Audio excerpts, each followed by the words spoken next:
So what is the Department of Education, and what does it mean for you that Trump's empire just cut over 1,000 jobs from the Department of Education? Stay tuned to tonight's Greis Report to find out a little bit more.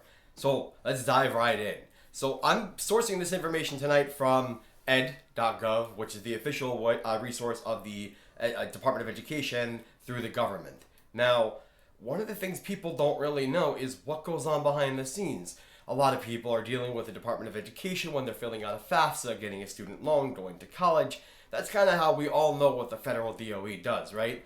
Well, in the DOE's own words, they are actually responsible for strengthening the efforts of the states and all of their initiatives. They're also mandated to ensure equal access to education and to draft and legislate and pass law that protects children and ensures equal access to education.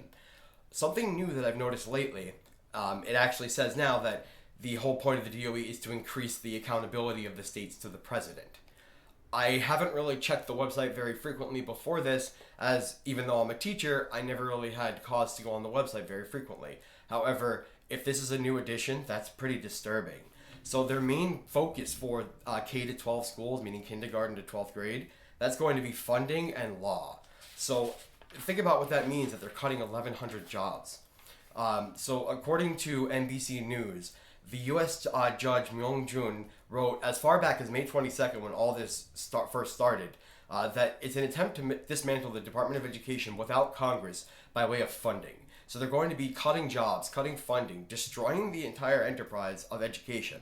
And there's nothing really that we can do about it at this point because the Supreme Court has already ruled upon it. And that's the big deal, is that the Supreme Court, all these activist judges that were installed all along the way, they are now being activist judges while they're ruling. And they're ruling against the people. Now, this all comes on the back of another decision, which I have sourced from the Washington Post, that I find pretty disturbing. I'm sure we're all familiar with Mecha Hitler, Grok, the AI from Elon Musk. Well, now the Department of Defense and a couple of other government agencies are sinking a fair bit of money somewhere to the tune of a couple of million or $1 billion. I don't have the exact figure at this point in time. However, this AI is going to be replacing people. What are they going to do? And is it a coincidence that the AI was purchased on the same day that the Supreme Court has allowed all these jobs to be cut from the Department of Education?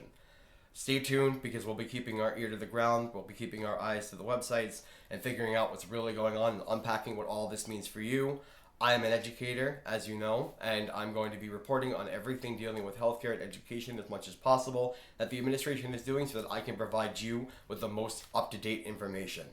My name is David Harrison Greis. This is the Greis Report, and I'm signing off from New York City.